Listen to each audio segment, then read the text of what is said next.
Começa neste momento a audiência pública que discute a descriminalização do aborto até a 12ª semana de gravidez. Nós estamos no plenário da primeira turma do Supremo, onde acontecem os debates. Este é o segundo dia da audiência pública e vamos, portanto, acompanhá-la. O cronômetro situado ao fundo da sala de sessões será acionado ao início de cada exposição para evitar incorreções relacionadas à contagem do tempo. A audiência pública sobre interrupção voluntária da gravidez, tema objeto da arguição de descumprimento de preceito fundamental número 442, foi convocada para ouvir o depoimento de pessoas com experiência e autoridade para esclarecer as inúmeras questões suscitadas, de modo a subsidiar o tribunal com o conhecimento especializado necessário para o deslinde da causa em juízo. Com a palavra, a excelentíssima senhora ministra Carmen Lúcia, presidente do Supremo Tribunal Federal.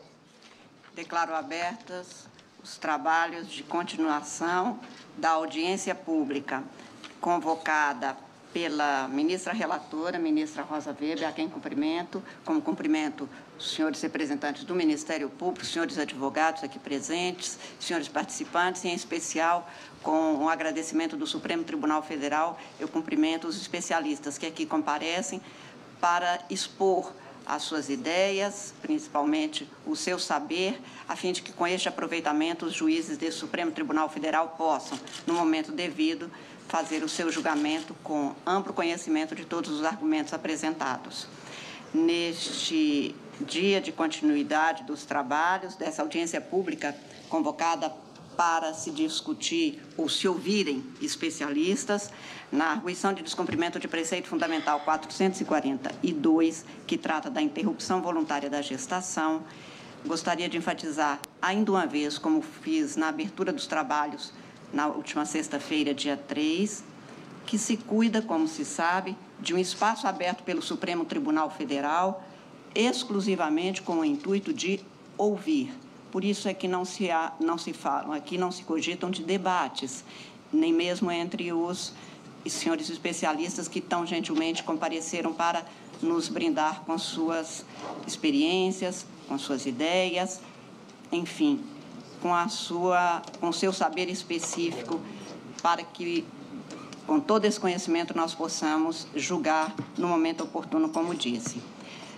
A audiência pública é um espaço aberto pelo Supremo Tribunal Federal, estamos na 23ª, com esta finalidade, com este intuito, de fazer com que a sociedade, ao trazer os seus especialistas e abrir este ambiente para que a sociedade possa se manifestar, traga novos argumentos ou os argumentos mais especializados para contribuir para um julgamento que seja justo e que a interpretação da Constituição, que é jurídica, se faça da maneira mais justa possível.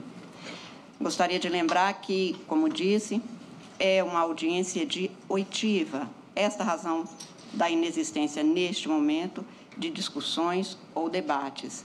E que o material de transmissão e agora também de gravação será conduzida não apenas a todos os ministros do Supremo, que por razões óbvias de seus afazeres e de relatoria em outros processos não podem permanecer aqui, mas são levados a todos os ministros os registros dessas audiências, como também será levado aos advogados das partes, aos advogados dos amici curiae e também ao Ministério Público, a fim de que todos tenham igual conhecimento do que se passa nessas audiências, das ideias, das experiências trazidas nestes 2 dias de oitiva. Eu agradeço, como disse, de uma forma muito especial, os senhores especialistas que saíram dos seus afazeres, que se desligaram durante esses 2 dias de suas incumbências, de seus desempenhos, para contribuir para o debate na sociedade. E, de uma forma muito especial, homenageio a ministra relatora, Rosa Weber, que, de uma forma tão oportuna, tão necessária, fez com que nós tivéssemos essa oportunidade de ouvir a sociedade, nós, juízes, com a contribuição que também, como disse, constará dos autos pelos registros feitos em mídia, distribuído para as partes e depois disponibilizado para todos os cidadãos brasileiros. gostaria de atentar, embora tenha a convicção de ser absolutamente desnecessário, que a despeito de ser uma audiência que se faz por uma escolha do tribunal no sentido de abrir esse espaço, cuida-se de um ato tomado no curso de um processo e que, embora tenha a característica de apenas fazer com que nós, juízes, senhores membros do Ministério Público, senhores advogados, ouçamos os especialistas, é um ato num tribunal que, portanto, responde a formalidades que eu sei que, num tema como este, especialmente, despertam paixões, despertam emoções, despertam reações, mas nesta casa eu gostaria de lembrar ainda uma vez que, por injunções próprias do local, que tem o seu símbolo na serenidade da justiça, todos nós fôssemos suficientemente calmos para ouvir não apenas aqueles que dizem o que nós pensamos ou o que cada um dos senhores pensam, mas principalmente ouvir todos igualmente, com igual respeito, sem manifestações, como foi dito, porque o Supremo não as admite, mas de toda sorte, tendo a certeza todos os presentes que ouvimos todos com igual respeito, com igual dignidade, sabendo que é uma honra ter os senhores especialistas aqui para esta contribuição. E ainda gostaria de acentuar que, como disse, sendo um tema como este, desta arguição de descumprimento de preceito fundamental, um tema que tangencia a bioética, a própria ética, a moral, conceitos religiosos e a filosofia, a sociologia, com todas essas imbricações que se tem no tema, nós sabemos que o Supremo Tribunal Federal, como órgão do Poder Judiciário, decide com a racionalidade que o direito impõe. E que por isso mesmo é que nós pedimos que todos nós sejamos capazes de cada vez mais saber que o outro é diferente, mas é um irmão. Pense ele o contrário, pense ele igual.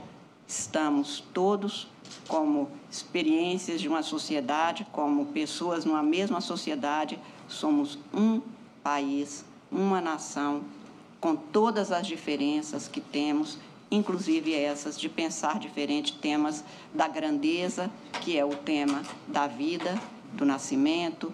Portanto, eu reitero a minha convicção de que aqui estamos todos com vontade de escutar todas as opiniões e de levar em consideração, para o efeito de julgamento, que diga respeito ao direito. Assim será feito.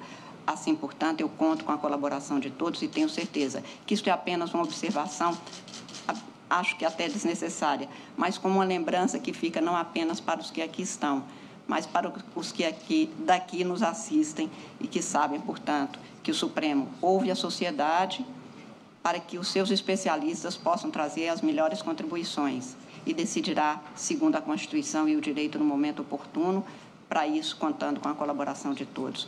Muito obrigada a todos. Passo a palavra e a condução dos trabalhos à ministra relatora Rosa Weber, a quem mais uma vez agradeço e desde já me desculpando com os senhores especialistas, com os presentes, com os participantes, pela minha impossibilidade de me manter durante toda a sessão, mas, como disse, tudo que aqui for apresentado será conduzido a cada um de nós, juízes deste tribunal, para que tenhamos pleno conhecimento do que aqui tem sido exposto e, com isso, nós tenhamos pleno conhecimento de cada passo que foi dado nessa audiência. Agradecendo mais uma vez aos senhores especialistas em nome do Supremo Tribunal Federal, eu passo a palavra à senhora ministra Rosa Weber, a quem mais uma vez agradeço por essa oportunidade. Senhora presidente, ministra Carmen Lúcia, desejo um bom dia a todos os presentes. Saúdo, em especial, o insigne vice-procurador-geral da República, doutor Luciano Maia. Dou boas-vindas com muita alegria aos senhores expositores, né, que estão aqui a nos proporcionar, e tenho certeza que com todo o êxito, a sua experiência e nos trazendo a sua visão sobre um tema tão delicado, tão sensível para a sociedade brasileira, como é o que diz respeito ao aborto em todas as suas nuances. Nesta arguição de descumprimento de preceito fundamental, entendi de proporcionar uma ampla discussão no âmbito do processo em audiência pública, justamente para oportunizar que todos nós e a própria sociedade pudéssemos ouvir esses diferentes olhares, essas diferentes vozes, a partir de diferentes vieses, num tema, como disse, de tanta sensibilidade, justamente porque ele envolve não só os aspectos jurídicos, mas perpassa questões de ordem ética, religiosa, moral, saúde pública, enfim, como a nossa presidente acabou de enfatizar. Eu quero que todos tenham absoluta certeza que nós estamos de coração sereno e de espírito aberto para ouvir todas as vozes que aqui vão se manifestar com igual respeito e consideração e com uma enorme tolerância, em especial para aqueles que eventualmente apresentem uma visão de mundo ou uma compreensão diferente da nossa. E é esse respeito e essa tolerância que estão na base de uma sociedade democrática, de um Estado democrático de direito como é o nosso. Então, do fundo da minha alma, sintam-se acolhidos, porque eu estou aqui pronta a ouvir a todos e depois a encaminhar a todos os ministros também, como enfatizou a ministra Carmen Lúcia, esses valiosos subsídios que aqui serão apresentados. Dando continuidade aos trabalhos e tendo a certeza de que eles serão profícuos, como foram na última sexta-feira, eu convido, como primeiros expositores, Dom Ricardo Roppers e o padre José Eduardo de Oliveira e Silva para ocuparem a tribuna. Terão o tempo de 20 minutos e a divisão fica a cargo, senhores. Ricardo Roppers é doutor em Teologia Moral pela Academia Alfonsiana da Universidade Lateranense, em Roma, na Itália, mestre em Bioética e em Educação, especialista em Bioética pela Faculdade São Camilo e especialista em Linguagem e Catequese Especial, Instituto Monsenhor Raspante, Argentina, graduado em Teologia, licenciado em Filosofia pela Universidade Federal do Paraná. Dom José Eduardo de Oliveira e Silva é licenciado em Filosofia pelo Centro Universitário Assunção e doutorado em Teologia pela Pontifícia Universidade de Santa Cruz, em Roma.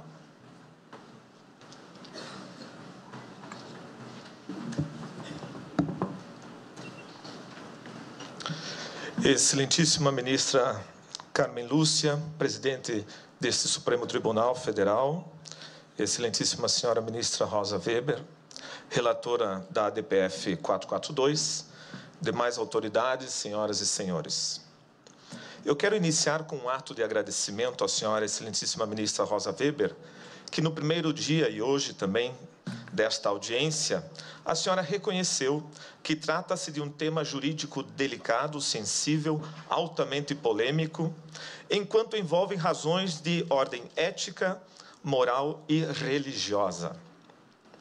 Mas, infelizmente, querem nos desqualificar como fanáticos e fundamentalistas religiosos que impõem sobre o Estado laico uma visão religiosa. Onde está o fundamentalismo religioso em aderir aos dados da ciência que comprovam o início da vida desde a concepção? Onde está o fanatismo religioso em acreditar que todo atentado contra a vida humana é um crime? Onde está o fundamentalismo religioso em dizer que queremos políticas públicas que atendam à saúde das mães e dos filhos? Por isso, a CNBB, Conferência Nacional dos Bispos do Brasil, reitera sua posição em defesa da vida.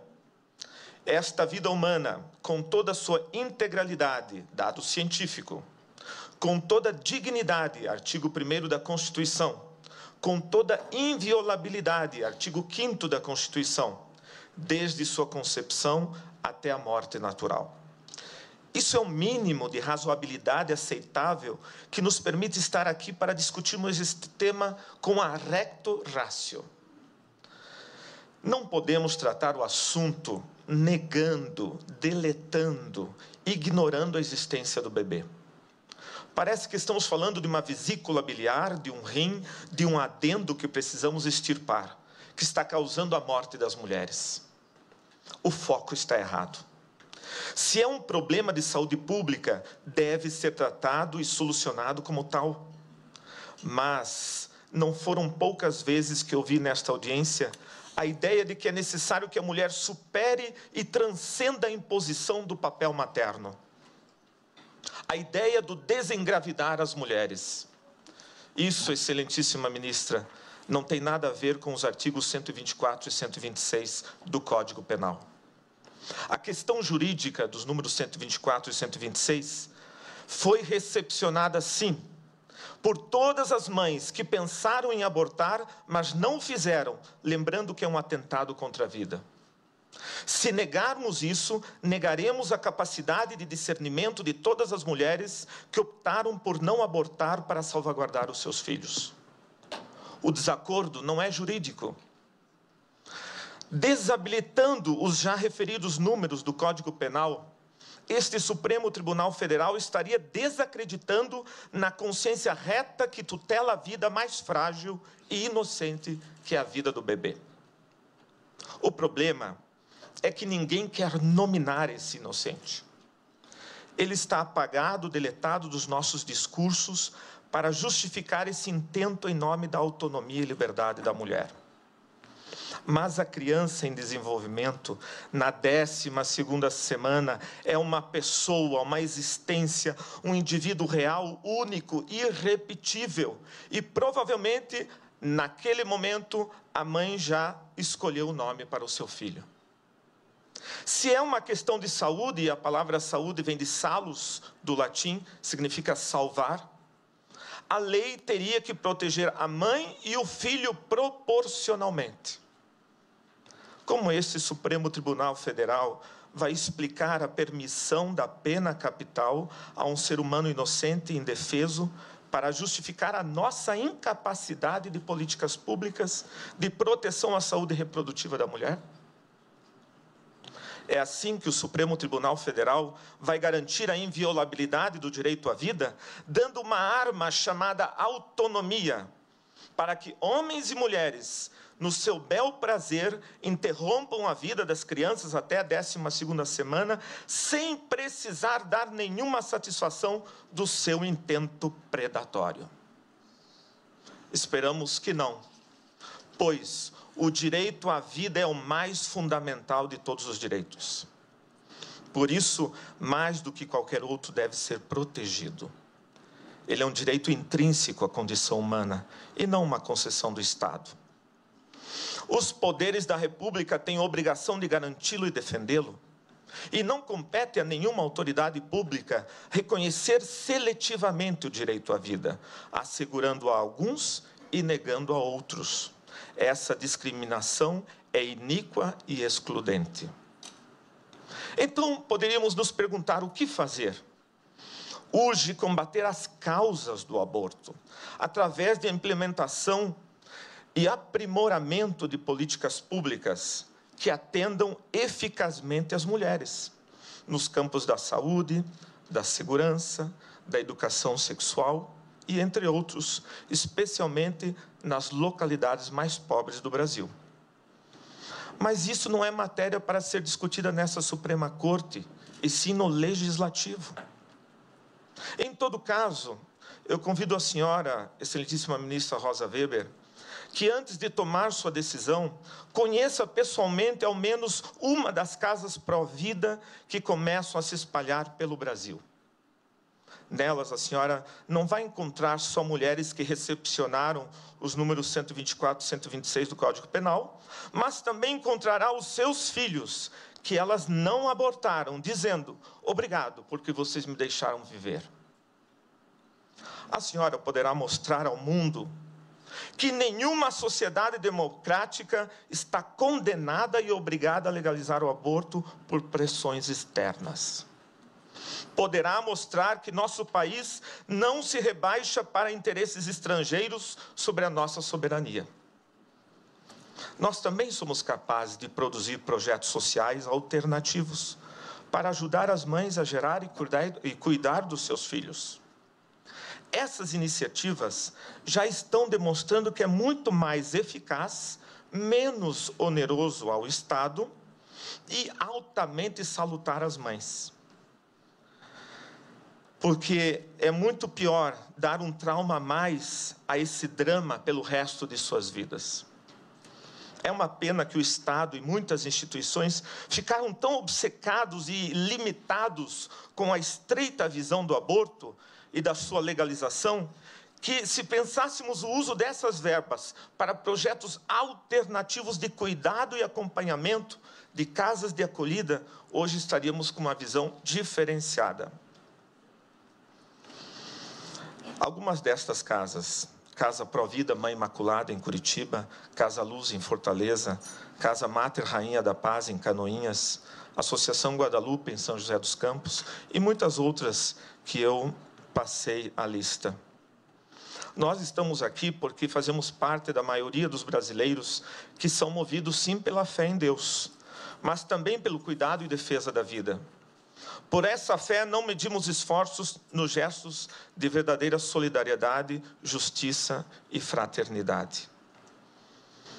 Pedimos, como CNBB, que essa Suprema Corte não permita a descriminalização do atentado contra a vida nascente. Em nome de muitas mulheres que, infelizmente, morreram por causa do aborto, aqui foram lembrados no último dia, são perdas irreparáveis. Mas, nesse momento, a minha homenagem é para as crianças que morreram com suas mães e que não sabemos os seus nomes, mas, com certeza, suas mães já o sabiam. Essas crianças anônimas, que a sociedade não tem coragem de nominá-las e as esconde nos seus discursos e retóricas como se não existissem, elas existiram e existem. Nenhuma sã consciência pode negar isso.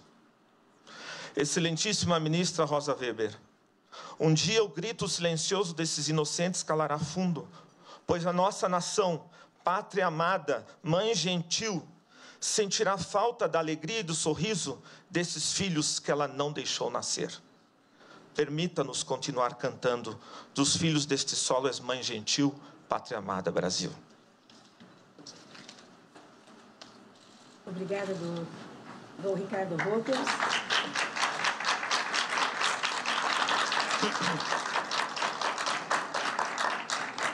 O padre José Eduardo agora continua falando em nome da Conferência Nacional dos Bispos do Brasil, a CNBB. Excelentíssima Presidente Carmen Lúcia, Excelentíssima Ministra Rosa Weber, nas pessoas de quem saúdo os demais integrantes da mesa, os colegas expositores. Acerca do aborto, a Conferência Nacional dos Bispos do Brasil pronunciou-se de maneira absolutamente inequívoca por diversas ocasiões, reiterando, abre aspas, sua posição em defesa da integralidade, inviolabilidade e dignidade da vida humana desde a sua concepção até a sua morte natural, e condenando, assim, todas e quaisquer iniciativas que pretendam legalizar o aborto no Brasil. Fecha aspas. Pela limitação do tempo, quero fazer apenas 4 breves colocações. Primeira colocação. Esta audiência não se presta para o fim a que foi convocada. Presta-se apenas para legitimar o ativismo nessa corte. Está se fingindo ouvir as partes, mas, na realidade, o que se está fazendo é legitimar o ativismo que virá em seguida. A prova disso é que os que defendem o reconhecimento do aborto como direito tiveram bem mais do que o dobro do tempo e bem mais do que o dobro de representantes do que os que defendem a posição contrária. Isso não respeita o princípio do contraditório que está expresso na Constituição Federal, cujo artigo 5º, inciso 55, estabelece que aos litigantes em processo judicial ou administrativo são assegurados o contraditório, a igualdade das partes no processo e a ampla defesa. Esta audiência, ao contrário, é parcial. A própria maneira pela qual está sendo conduzida viola a Constituição. Segunda colocação. A ADPF 442 sequer deveria ser aqui processada. Deveria ter sido indeferida de plano e imediatamente. A petição inicial é inepta, porque a Lei 9.882/99, que é a lei que rege as ADPFs, estabelece como requisito essencial para o processamento que a petição inicial venha instruída por controvérsia. O artigo 1º da mencionada lei estabelece que, abre aspas, caberá arguição de descumprimento de preceito fundamental quando for relevante o fundamento da controvérsia constitucional sobre lei ou ato normativo. O artigo 3º estabelece que, abre aspas, a petição inicial deverá conter a comprovação de existência de controvérsia relevante sobre a aplicação do preceito fundamental que se considera violado. Fecha aspas. Ora, é fato evidente que, desde 1988, nunca houve controvérsia alguma sobre a constitucionalidade da norma impugnada. A controvérsia foi artificialmente fabricada no voto do habeas corpus 124.306, redigido pelo ministro Barroso, ex-advogado de organizações que defendem a despenalização do aborto. Até o voto, não havia, em qualquer obra de direito constitucional ou penal, nenhum registro de suspeita de inconstitucionalidade da norma. Terceira colocação. O Supremo Tribunal Federal não pode legislar. E, neste caso, já não estamos nem mais falando em legislar, mas em usurpar o poder constituinte originário. O artigo 5º da Constituição estabelece que a inviolabilidade do direito à vida é cláusula pétrea, e seu parágrafo 2º estabelece que os direitos e garantias expressos na Constituição não excluem outros decorrentes do regime e dos princípios por ela adotados. Ou seja, proíbe qualquer interpretação restritiva dos direitos consignados neste artigo, inclusive o direito à vida. As únicas restrições ao direito à vida são aquelas estabelecidas no próprio direito, no próprio texto da Constituição. Portanto, nem o Congresso poderia diminuir esses direitos, muito menos o Supremo Tribunal Federal. Por esses motivos, tanto esta audiência pública quanto este processo não são legítimos. Quarta colocação.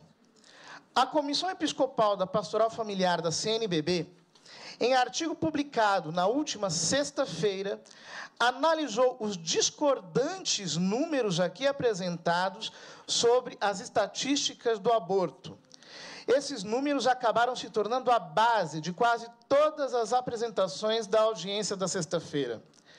Dezenas de representantes de organizações falaram em 1 milhão de abortos por ano e de 500 mil abortos por ano. A professora Débora Diniz disse explicitamente que o número anual de abortos calculados no Brasil é de 503 mil por ano. Disse também que as pesquisas constataram que metade desses abortos passam por internações na rede hospitalar. Isso daria cerca de 250 mil internações, o que conferiria com os dados do SUS. Ora, os dados do SUS apontam haver 200 mil internações por aborto por ano. A estimativa dos médicos experientes é que destes, no máximo 25% seriam por abortos provocados. Numerosas pesquisas apontam valores entre 12% e 25%. Em 2013, o IBGE estimou que o número de abortos naturais corresponde a 7 vezes o número de provocados. Tomando um já provavelmente superestimado valor de 25%, deveríamos concluir que, se houvesse no Brasil 250 mil internações por abortos provocados, deveria haver entre 1 milhão e 1,5 milhão de internações totais de abortos, e não apenas 200 mil. Além disso, os livros de obstetrícia e patologia afirmam que o número de abortos naturais, ocorridos em sua maioria no final do primeiro trimestre, é cerca de 10% do número de gestações, a maioria dos quais passam pelo SUS. Se as internações por aborto fossem 1 milhão ou 1,5 milhão, o número de nascimentos no Brasil deveria ser 10 vezes maior. Nasceriam no Brasil entre 10 a 15 milhões de crianças por ano, mas só nascem 2,8 milhões. A realidade é que dos 200 mil abortos atendidos pelo SUS, no máximo 50 mil são abortos provocados. Provavelmente bem menos. Então, no máximo, há 100 mil abortos provocados por ano no Brasil. Os números que foram aqui apresentados são 10 ou mais vezes maiores do que a realidade. Toda esta inflação é para poder concluir que, onde se legalizou a prática, realizaram-se menos abortos do que no Brasil. Mas, na Alemanha, se praticam 120 mil abortos por ano. A Alemanha possui apenas 80 milhões de habitantes. Se a Alemanha tivesse 200 milhões, como o Brasil, ali haveria 300 mil abortos por ano, 3 vezes mais que o Brasil. Na Espanha, se praticam 100 mil abortos por ano. A Espanha tem apenas 45 milhões de habitantes. Se possuísse 200 milhões, ali se praticariam 400 mil abortos por ano, 4 vezes mais que o Brasil. Os Estados Unidos têm 320 milhões de habitantes e 900 mil abortos por ano. Se tivessem 200 milhões de habitantes, praticariam 600 mil abortos por ano, 6 vezes mais que o Brasil. O Reino Unido tem 60 milhões de habitantes e 200 mil abortos por ano. Se tivesse 200 milhões de habitantes, praticaria 700 mil abortos por ano, 7 vezes o número do Brasil. A Suécia tem 10 milhões de habitantes e pratica 40 mil abortos por ano. Se tivesse 200 milhões de habitantes, praticaria 800 mil abortos, 8 vezes mais que o Brasil. A Romênia, de que tanto se falou aqui, possui 20 milhões de habitantes e pratica 90 mil abortos por ano. Se tivesse 200 milhões, faria 900 mil abortos por ano, 9 vezes mais que o Brasil. A China, com 1 bilhão e 300 milhões de habitantes e 7 milhões e 400 mil abortos, se tivesse a população do Brasil, faria 1 milhão e 200 mil abortos por ano, mas isto é 12 vezes o número do Brasil. A Rússia possui 140 milhões de habitantes e 1 milhão e meio de abortos por ano, isto é, 23 vezes mais do que no Brasil. Em todos estes países, o aborto foi legalizado. Praticam até 3 a 23 vezes mais abortos que o Brasil. Se examinarmos as estatísticas de outros países de que temos dados confiáveis e onde o aborto está legalizado, como a Geórgia, Cazaquistão, Cuba, Estônia, Hungria, Ucrânia, Islândia, Dinamarca, Noruega, Turcomenistão, Nova Zelândia, Coreia do Sul, França, Israel, Grécia, Portugal, Finlândia, África do Sul, Bélgica, Lituânia, Japão, Itália, Taiwan, Suíça, Uzbequistão, Canadá, Austrália, Holanda e outros, obteremos dados em tudo semelhantes. A conclusão é que, exatamente ao contrário do que foi sustentado aqui pelos que estão interessados em promover o aborto, quando se legaliza o aborto, o número de abortos aumenta e não diminui. É no primeiro mundo onde se praticam mais abortos e não no Brasil. Por favor, não mintam para o povo brasileiro. Não subestimem a democracia. Democracia não é somente voto. Os brasileiros estão vendo o que está acontecendo aqui, sabem o teatro que está sendo armado e sabem como fazer valer seu papel no regime democrático. Muito obrigado.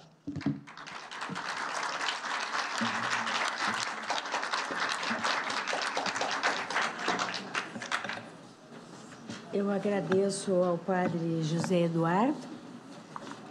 Ministra Rosa Weber, senhores expositores, senhores aqui participantes, como eu disse no início, infelizmente eu tenho que me ausentar e passarei, portanto, a presidência e a direção dos trabalhos à ministra relatora Rosa Weber, reiterando a minha convicção da maturidade das exposições que serão feitas aqui, no sentido de reafirmar que o Supremo Tribunal Federal, com a seriedade que lhe é própria historicamente, abre esse espaço para ouvir todas as opiniões e respeitar todas as opiniões, porque assim se faz necessário.